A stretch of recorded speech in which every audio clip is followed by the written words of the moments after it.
I can't imagine a better way to spend time than saving people's lives. I just can't. No one ever plans to go to shock trauma. 7,000 times a year we wind this up and we get going. A grandmother taking a walk. A war hero picking up dinner. Two strangers from opposite ends of the state cut down by traumatic injury. This is the story of Maryland's EMS and trauma system and their heroic efforts to save them.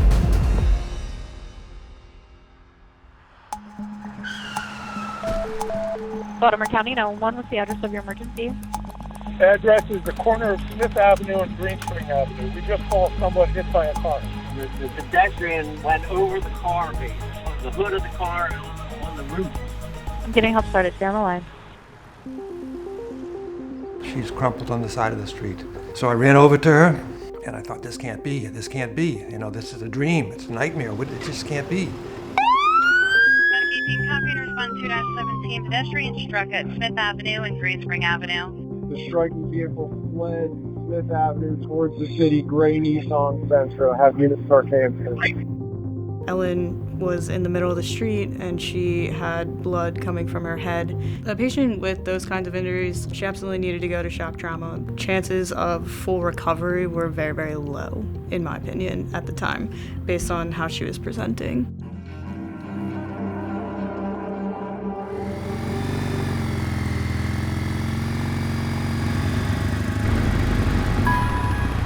Scott was going to take his bike out. It was a beautiful day. And he said, I think I'm just going to go out and just take a quick ride, and I'm going to go to the grocery store and get something for dinner.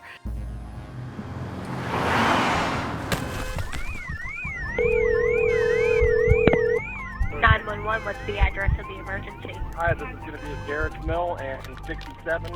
Motorcyclist was just struck head on by a black Honda. A lot of pain for sure. Adding a few more minutes, he had an additional set of ALS hands at his side.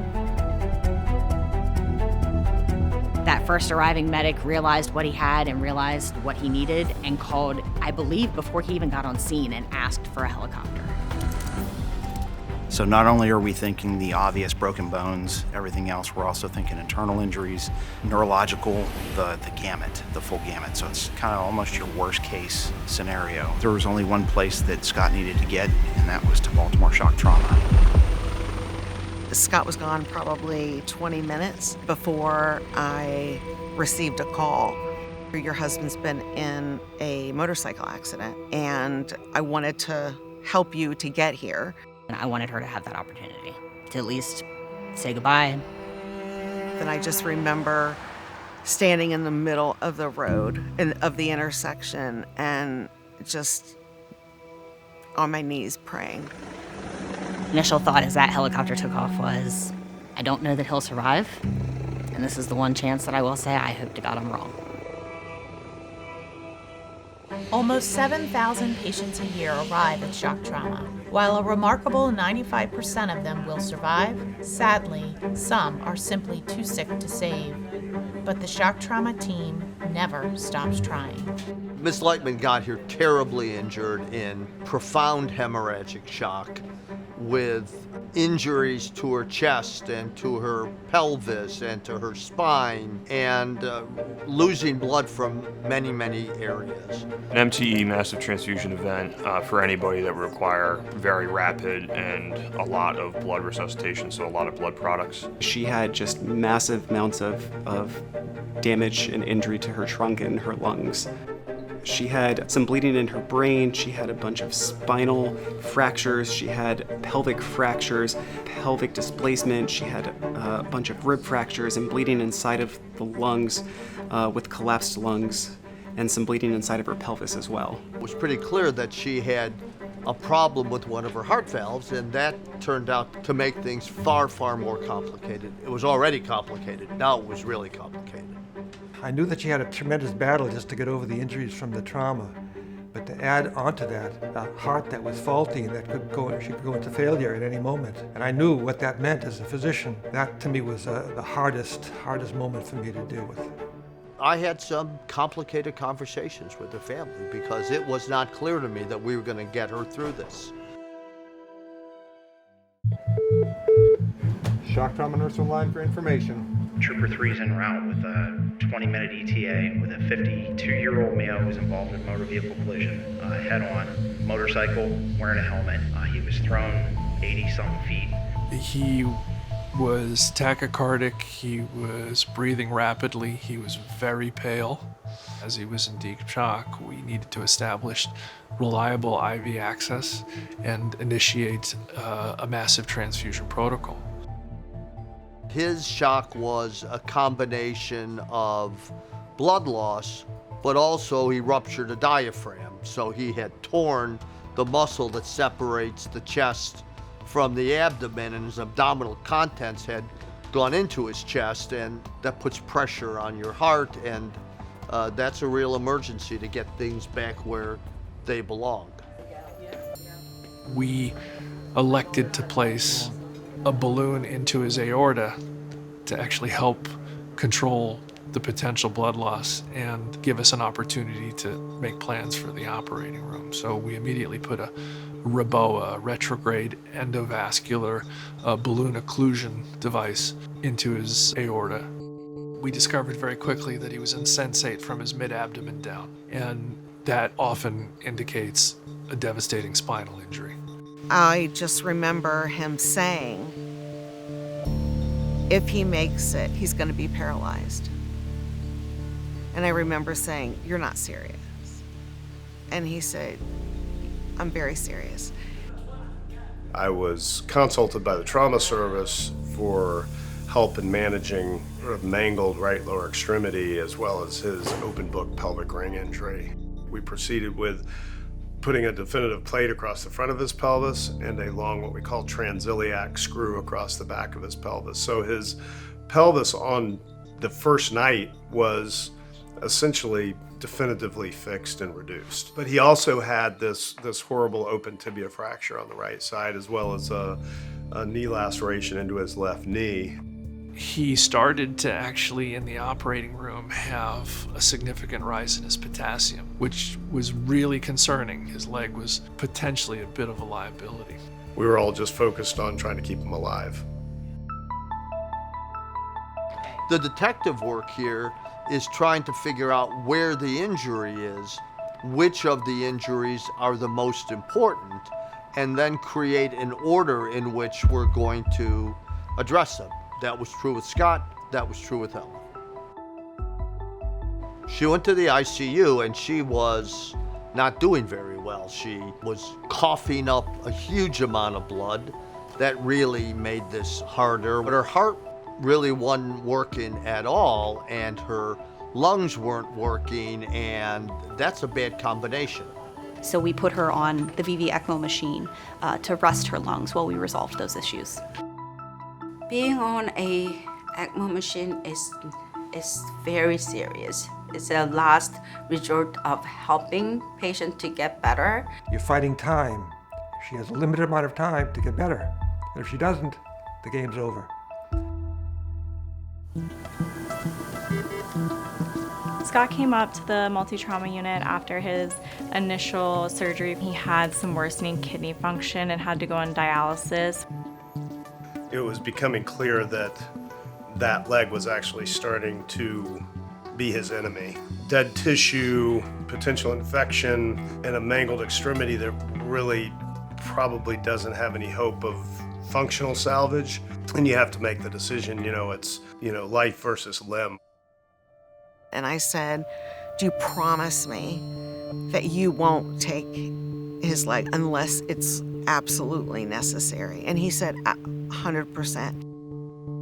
And it took a better part of 5 or 6 days to get him through the lion's share of his urgent and emergent operative events. The longer you're in the ICU and the longer you're on that road to recovery, the more things that can go wrong. And that's before you even start in with learning and adjusting to being paralyzed. He recognized the severity of his injuries and the the limited potential for recovery in some ways, but he also was dead set on absolutely maximizing and making the most of what he had. He was, for many, many years, a Special Forces military individual. It has to have molded his ability to manage adversity. Once I really realized what had happened, I wasn't devastated. I was thankful that I was alive.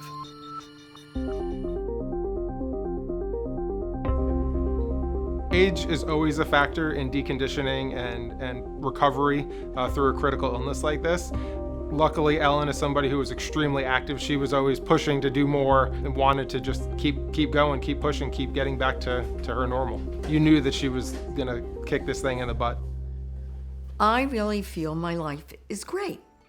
I lost my hair, I lost my hearing, I lost toes, lost some vision, even had open heart surgery, and now have a pig valve.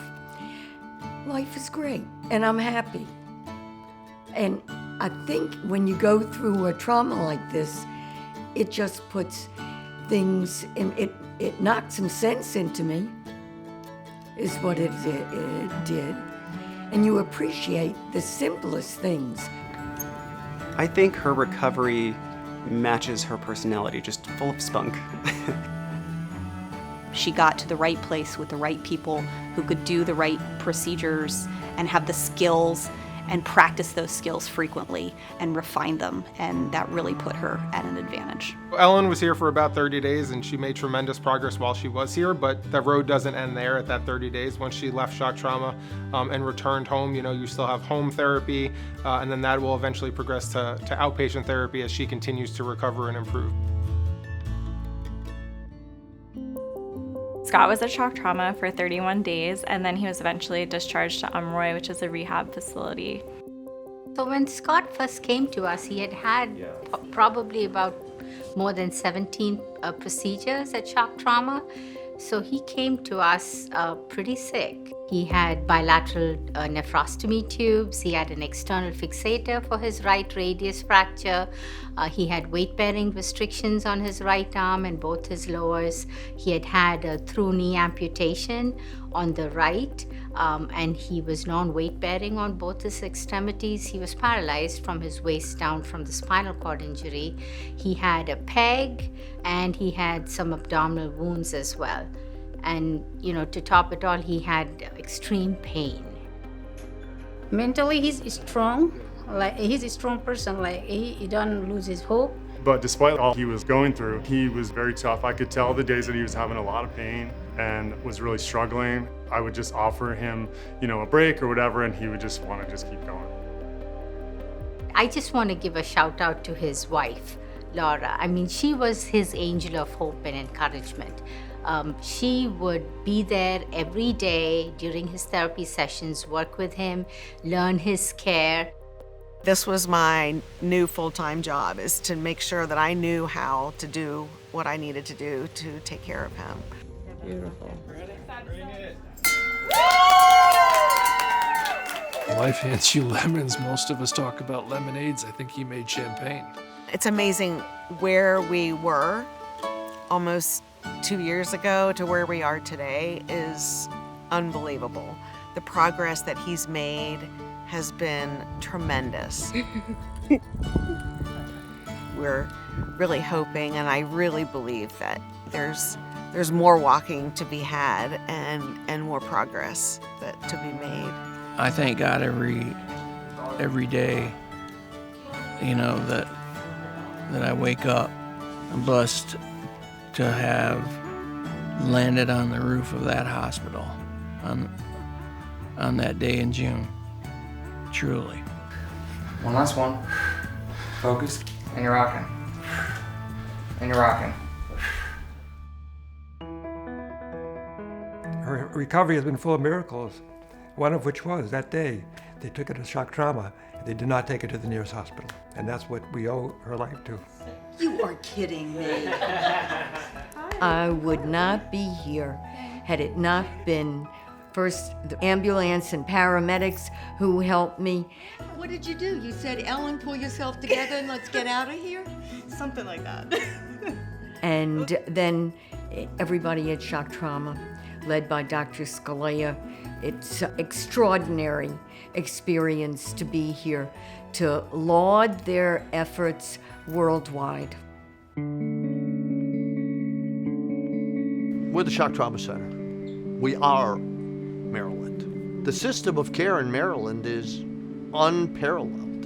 It just doesn't exist anywhere else in the United States. And it is the organization of the system, plus the beautiful, dedicated resource that is the Shock Trauma Center, that allows people like this to live. Because the truth of the matter is, in many places, neither one of them would have lived.